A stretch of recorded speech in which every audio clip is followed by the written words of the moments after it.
let's talk about you. Finally. I mean, but Spend really, 40 minutes should we? Like, you interview people, so there's still a lot people don't know about you, although I think there's a lot people do.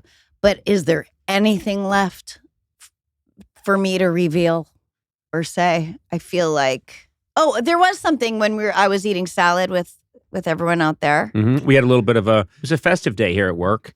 And so Erica Brown went and got a lot of great food and laid it all out. That does not usually happen. I usually forbid that kind of thing. Of course. I'm sort of the Scrooge here. I don't like a lot of joy. Oh, that's right. I want to write a comment card for whatever restaurant they got that from. I just have a comment. Oh, and it was? You can say. Well, I just feel like I don't think you need to have sun-dried tomato pieces be that big. Yes, I agree with you. I would cut each one into ninths.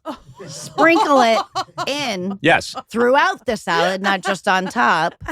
And they only use like a third. It was a tubular pasta, a penne, I believe, with a light cream sauce. And then each piece of sun-dried tomato was a whole sun-dried tomato. Yeah. It was they had backed vertical slices that were very long. Yeah. It's, it's an accent wall. It's not the whole room, right? Exactly. Well, see, here's the thing. You thought there was nothing left you could reveal. You just revealed something about yourself. I'm helping people. You pay attention to the details. You always have. Yeah. God, I am.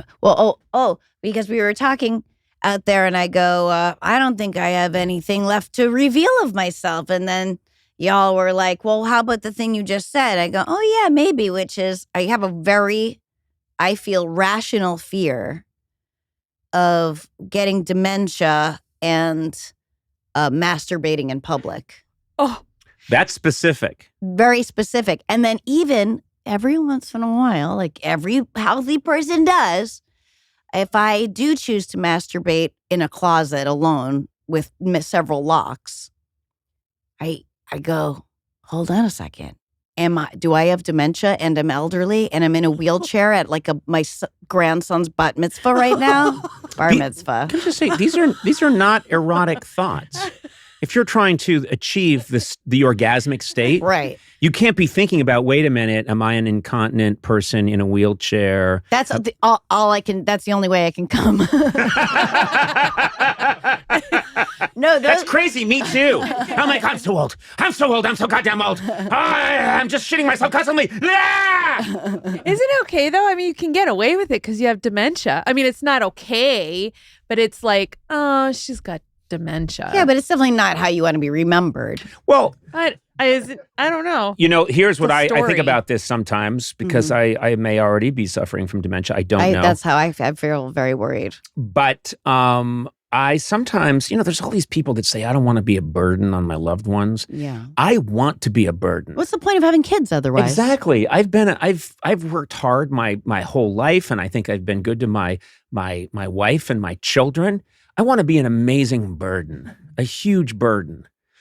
Yeah. More pudding, just constantly. Ding, ding, ding, ding, ding. You have a little bell, no intercom, no, you don't use a cell phone. I get a big bell. Dong, dong. Conan wants his pudding. Don't you think you've already kind of been a burden? I mean, isn't it like kind of nice at the end to just be like, just put me somewhere and visit? Okay. I don't know. Yeah. All right. Well, yeah. Look, I think you're going to be fine. You're as sharp as ever. I have the thing now where if I can't come up with a name, I immediately think I've lost it. Yeah. And then I realized I was talking to a neurologist just at a social event. Mm-hmm. And he said, no, it's just that we have way too much to remember now. We're genetically engineered to remember like 140 people's names because that's the number of people that would live around your village. And then it changed. We have to know, like, who's the cast of The Love Boat? Right, but who was the bartender? But who played him? Okay, I mean, we know all those answers. I know that's the sad thing, but don't ask me about the U.S. Constitution. Is it Lang or Lange would be the... But that is the sad part. Yeah. I have a counter to that. Uh-huh. We have not had to remember a zillion things we've had to remember. We don't have to remember anything right now because we have computers in our pockets. You're right. Do you know, I don't know my live-in partner's phone number.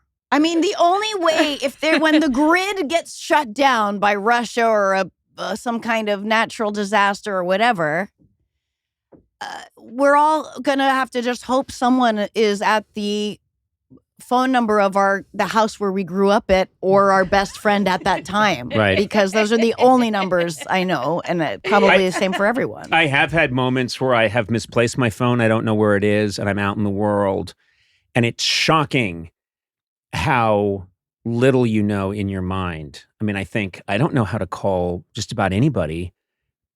Sona, you've been with me for like 12, 13 years. You forget your own number. I don't know your number. I forget my number because I just have to, You don't need to remember it. Right. There's an Armenian flag and I punch it and then it calls you. Is that how I'm saved in your phone? Yeah. Just an Armenian flag? Yeah. So you don't know any other Armenians? I don't even know your last name. Oh, okay. I just know, no, actually it goes to you or Cher. It goes to either one of you. If you had Cher's number and you didn't give it to me, well, we'd have a problem. Cher asked me not to give it to you. No. So let's just say that. What's Cher's real name? Sherilyn Sarkeesian. That's her last name, Sarkeesian? Yeah. Mm-hmm. Can't believe I never knew that. See? And now you do have something else to reveal. The next time you're on a podcast, you know Cher's real name. And you could tell people you know Cher's real name. So what do we do? How do we, you're much younger than I. I think you're hitting on all cylinders. I really do. You look fantastic. Your brain is razor sharp. I think you should be worried about me. I'm the one you should worry about. I'm falling apart like an old tree. I'm always worried. Oh, you were like the tree in the Giving Tree. Mm-hmm. Now you're just a stump. And then, and yet still, you're like, you can use me as a chair. Isn't that how it goes? I think so. I can't remember. It's now sad. Right, but that's the way to think of me. I'm falling apart, but you can use me as a chair at some point when I'm just a stump. That's funny that you called me a stump because my mother growing up would refer to me as a bold stump. She'd say, you're a bold stump. And I never knew what that was. I think it's an old Irish thing, like a stump that was right in the middle of the farm in Ireland that you had to kind of pull out of the ground with ropes. And she Don't we have computers in our pockets? I want to know what bold stump means. I've looked it up. I've tried. I've even asked Irish people. They don't know what I'm talking about. I mean, my mother grew up in the United States, as did her mother and her parents. It's like we had been around for a while, but she was still saying things like, Jesus, Mary and Joseph, you're a bold stump. Don't you be a bold stump. And then I would go to school and my teachers were wearing dashikis and it's super cool, liberal. There's a Malcolm X poster on the wall and we're all, listening to Free to Be You and Me and everything's groovy. And I've just been growing up in Victorian Ireland for some reason, just outside Boston.